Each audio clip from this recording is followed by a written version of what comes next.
Buenas, buenas, bienvenidos al extraordinario, al mejor, al fabuloso, a tu programa favorito hoy y siempre, Espabila la Educación. El día de hoy abordaremos un tema de gran interés, la educación en la Edad Media. Como ya saben, en este programa manejamos verdadera calidad y este día no será la excepción. Hoy tenemos unas muy interesantes invitadas con ustedes, la reina Morgana III de Navarra, Faustina VII de León, Leonor Gonzalo y nuestra queridísima Elvira. Bienvenidas sean todas ustedes, es un placer para nosotros tenerlos aquí. ¿Les parece si empezamos a sacar los trapitos al sol? Muy bien, entonces comencemos. ¿Cuál era el objetivo de la educación en la Edad Media? El objetivo primario era la formación de hombres cultos para la Iglesia, con métodos memorísticos. Sin embargo, además de la formación de religiosos, se establecieron colegios exteriores para el resto de la población. ¿Cómo era la educación de la Alta Edad Media? La educación en la Alta Edad Media se caracterizó por sustituir a la educación de la cultura clásica, la cual en esta nueva cultura el interés principal era educar los principios del trivium. Esta era realizada por sacerdotes y maestros liberales. ¿La educación en la Baja Edad Media? La educación en la Edad Media recae principalmente en la Iglesia. El conocimiento de la educación se basó principalmente en la enseñanza de las artes liberales y las doctrinas cristianas. ¿Cómo se aprendía antes? En el pasado, la enseñanza se basaba mucho en la teoría y poco en la práctica. La forma de aprender era basada en la repetición. Para estudiar, el alumno repetía mentalmente la lección, la memorizaba y con eso ya daba por aprendido un tema o lección. ¿Cuáles eran los conocimientos que se adquirían? Estaban vinculados con la iglesia. Aprendían nociones de liturgia, oración y la Biblia. Era una enseñanza fundamentalmente memorística. Los alumnos repetían lo que tenían que aprender hasta que lo memorizaban. ¿Quiénes eran las personas que sí sabían leer y escribir?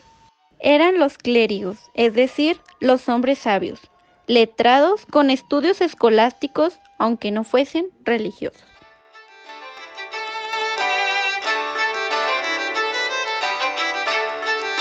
Como veo que esto va para largo y todos aquí necesitamos un pequeño descanso, volvemos en breve. Los dejamos con Panchito, quien siempre cuenta con datos sorprendentes. Dato curioso: los muertos a veces no estaban tan muertos.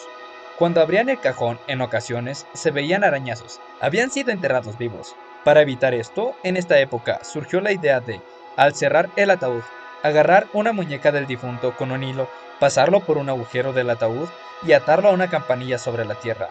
Si esta persona estaba viva aún, solo tenía que tirar del hilo y así sonaría la campanilla y sería desenterrado, ya que una persona estaría al lado del ataúd durante unos días, todo momento. De esto salió la expresión de salvado por la campana que usamos hoy en día.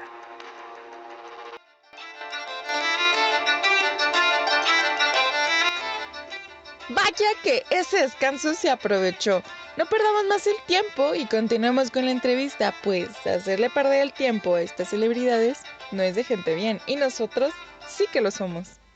¿Cuál era la educación básica para la población?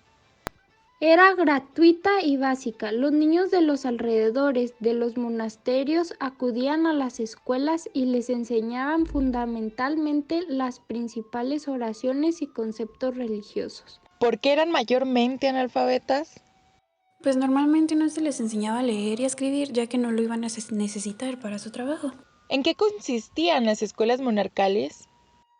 Se trataba de escuelas ubicadas en monasterios donde se preparaban a los futuros religiosos. Solían estar divididas a su vez en dos, una interior para preparar a los futuros monjes y una exterior para los que serían sacerdotes. ¿En qué consistían las escuelas platinas? Estas escuelas también estaban dirigidas por personal religioso. Sin embargo, los alumnos no serían futuros sacerdotes. ¿Cómo eran educados los niños en la realeza? Los niños de la realeza eran educados por profesores de la iglesia y la corte real, según el protocolo de la corte. Esto consistía en aprender a leer, escribir, a luchar y a montar a caballo. Pero su educación empezaba por aprender a comportarse como miembros de la casa real. ¿Cómo eran educados los nobles? Los nobles eran educados por nodrizas y sirvientas. Estas eran supervisadas por una directora con buena educación. Su cometido era convertirse en valiosos caballeros. ¿Y para qué dejar la educación en manos de la iglesia? Los líderes de la Iglesia Católica enseguida se encargaron de la educación, esto vital para formar una sociedad creyente y alejada de otras religiones o creencias paganas. ¿Puede la educación cambiar realmente al mundo? La educación, en esencia, ayuda a formar buenos seres humanos y estos deberían contribuir a cambiar al mundo, sin violencia, con el conocimiento. El sueño y la esperanza de un mundo mejor es esencial en quien educa. ¿Cuáles eran las principales materias que se daban? El plan de estudios consistía en una educación en artes liberales que se dividía en el trivium y el quadrivium, de acuerdo con las tradiciones clásicas. El trivium contenía la gramática latina, retórica y lógica. El quadrivium contenía la aritmética, geométrica, astronomía y música. ¿Cómo aprendían los niños con pocos recursos? Los niños más pobres aprendían a través de la repetición, esto de conceptos básicos de la religión. Ellos nunca iban a tener acceso a los libros ni a la escritura, por eso no se los enseñaba ni a leer ni a escribir. ¿A qué se referían con seguir una educación de una vida monástica? Eran los hijos segundos de las familias nobles y algunos niños pobres que mostraban especiales aptitudes para aprender. Estos alumnos sí aprendían a leer y a escribir en latín, la lengua de la cultura y de la iglesia, puesto que su trabajo estaría muy vinculado a los libros escritos en esta lengua. Estudiaban libros con la selección de autores clásicos. ¿Y cómo lograban los estudiantes de familias pobres progresar? Eran elegidos porque mostraban especiales aptitudes para estudiar. Disfrutaban de una especie de beca. La enseñanza era para ellos gratuita. Recibían comida, ropa y alojamiento mientras estudiaban. Sus vidas estaban orientadas a formar parte de la iglesia. Antes de concluir con esta serie de preguntas, démosle un nuevo espacio a nuestro queridísimo Panchito. Volvemos con otro dato curioso. Esta vez hablaremos sobre las flores. La razón de estas era sencilla. El primer baño del año era tomado en mayo. Con esto, en junio el olor de las personas aún era tolerable. A veces, algunos olores ya eran muy molestos. Las novias llevaban flores al lado de su cuerpo en los carruajes. Con esto disfrazaban el mal olor. Por esta razón nace en mayo como el mes de las novias y por supuesto la tradición del ramo de novias. Gracias por esperar. Continuemos, pues aún falta más por aprender. ¿Qué tenían que hacer los estudiantes de las familias ricas y nobles? Tenían que pagar a sus maestros y estos residían en la ciudad con las mismas comunidades que en sus casas. Otra duda, ¿cuáles eran los estudiantes mayores?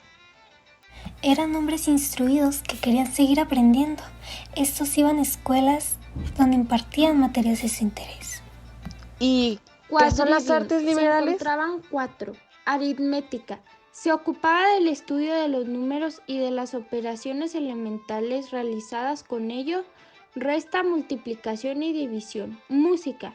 Era el estudio del número en movimiento. En Grecia, la música había sido un elemento de perfección, considerada como un instrumento con el que mejorar la conducta humana.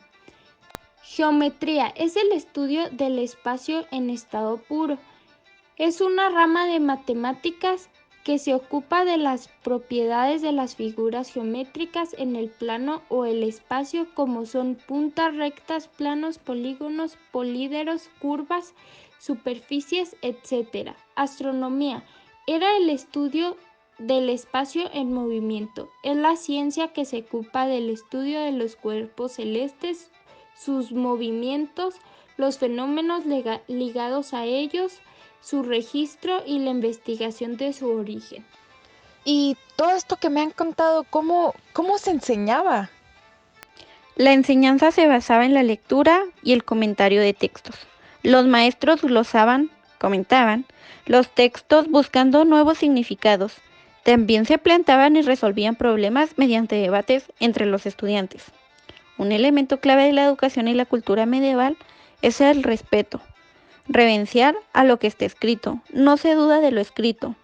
La mención de un autor como fue equivale a decir y creer que es la verdad. ¿Y el rol social para la mujer? El rol femenino pasaba por el cuidado del hogar y la cría de los hijos. En el caso de las mujeres campesinas, trabajaban en el campo. En su mayoría no tenían acceso a la educación, o al menos no al nivel formal. Lamento tener que decir esto, pero esto fue todo por hoy. Agradezco a los invitados por proporcionarnos esta grandiosa información. Muchísimas gracias. Esperamos verlos pronto por aquí.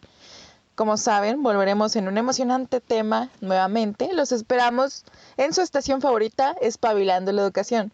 Bueno, si no es que reprobamos el semestre.